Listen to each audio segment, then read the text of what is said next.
Across Europe, other governments are following our lead. Italy, Germany, Austria are all exploring models like ours. Indeed, the UNHCR operates its own refugee scheme in Rwanda. And unlike the UK, they don't have a treaty for any of this. We are a reasonable government, and this is a reasonable country. But the British people's patience can only be stretched so thin, and they expect the boats to be stopped.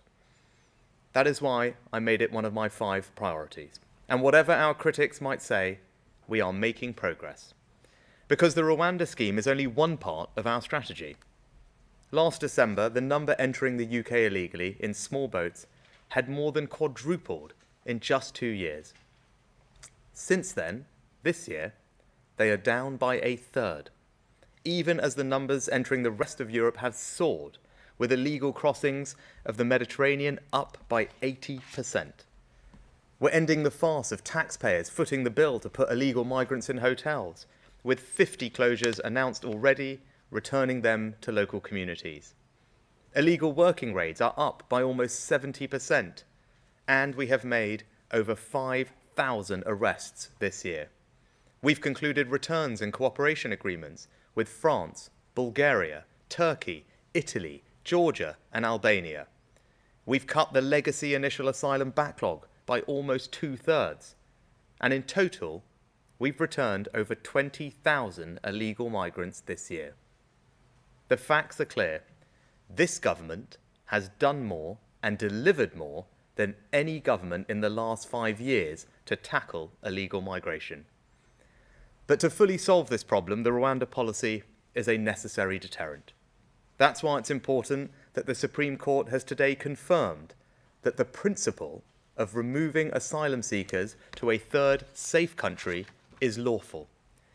Because it means that when we have addressed the Supreme Court's concerns, people will know that if they come here illegally, they will not get to stay, and so they will stop coming altogether.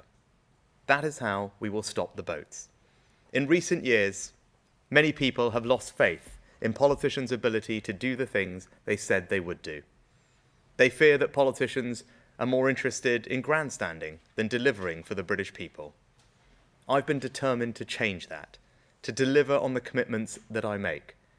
I committed at the start of this year to halve inflation. Back then, inflation was 10.7%. But new figures released this morning by the Office of National Statistics show that inflation is now 4.6%.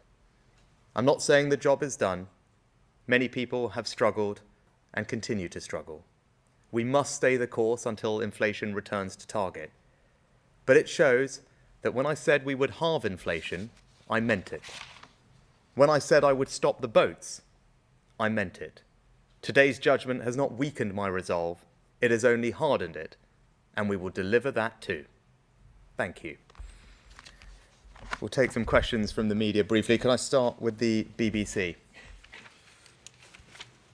Thank you. Chris Mason at BBC News. Let's cut to the quick, Prime Minister. You gave your Home Secretary the heave-ho on Monday. The court has shredded your Rwanda plan today. It's a total shambles, isn't it? Chris, if you look at the track record of our policy tackling illegal migration, as I said earlier, we've done more in the last year to tackle illegal migration and to stop the boats than any government has done in years. The numbers of people coming here this year are down by a third. The number of illegal migration raids up by 70%. New deals with half a dozen countries.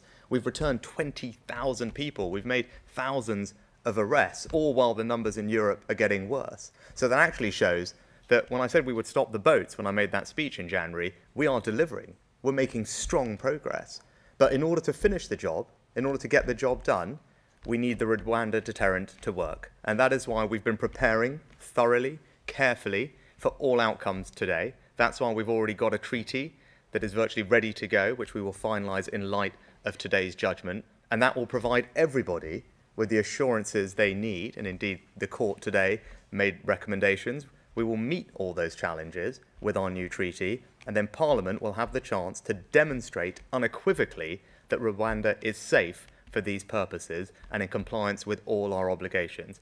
So not only have we made great progress this far, we will get the job done, and that involves the new treaty and new domestic legislation, and that will clear the remaining barriers to us getting flights off as planned in the spring of next year. Can I next turn to ITV? Anushka Astana, ITV News. Prime Minister, your party Vice Chair Lee Anderson says ignore the law, just put the planes in the air and send them to Rwanda. You have just made clear that you respect the law. So will you sack him, or do you understand where he's coming from? And if no one is sent to Rwanda before the next election, will you admit that you failed? Well, I think what Lee's comments, and indeed the comments of others, do is reflect the strength of feeling in the country on this issue. And I absolutely share, actually, in the frustrations that my colleagues and indeed people across the country have about this issue. Right? And everyone should understand the strength of feeling. And that's why I made stopping the boats one of my 5 priorities. It was right that it's one of the 5 priorities. It's one of this country's top priorities. And people are frustrated by what they see as repeated challenges to Parliament's ability to get this done. Now, as I said, we've made good progress. I want people to take heart from the fact that for the first time since small boats became a thing in this country, we have reduced the numbers by 1/3 this year. Thanks to all the work that has been done over the past year, all the agreements, all the extra deterrence, all the illegal working raids, the arrests, as I said, all of that means that we've made progress. But we do need to get the job done. And that's why I was clear in Parliament, and I've been clear here today, that once we have this new treaty, and once Parliament endorses it and declares that Rwanda is safe for these purposes, and we meet all our obligations, then my patience has run thin, as I indeed believe the country's patience has run thin, and that's why we'll take all the necessary steps to ensure that we can remove any further blockages to us getting this policy executed and getting planes leaving as planned in the spring of next year. Next to Times Radio. Thank you, Prime Minister. Kate McCann from Times Radio. Your own Home Office has said that it identified, and I quote, some concerns with Rwanda's human rights record around political opposition to the current regime, dissent and freedom of speech. We've looked at the country conditions and assessed that Rwanda is generally a safe country for asylum seekers and refugees.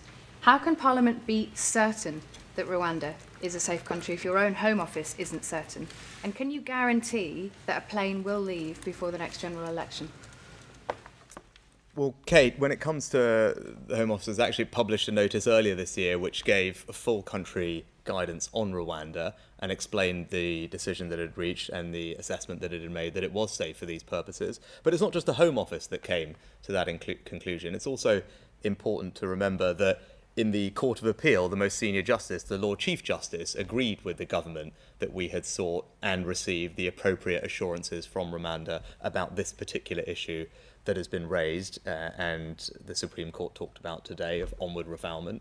And furthermore, again, reminding everyone that Rwanda is recognised globally for its record in welcoming migrants, including over 500 people that were evacuated from Libya under the EU's emergency mechanism, working in partnership with the United Nations. In fact, the United Nations High Commissioner said that he really wanted to thank the government of Rwanda for what they had done. And the refugee country plan from the United Nations said that thanks to the generosity of the Rwandan government and the Rwandan people, evacuees from Libya can enjoy a good protection environment and get access to essential humanitarian assistance services.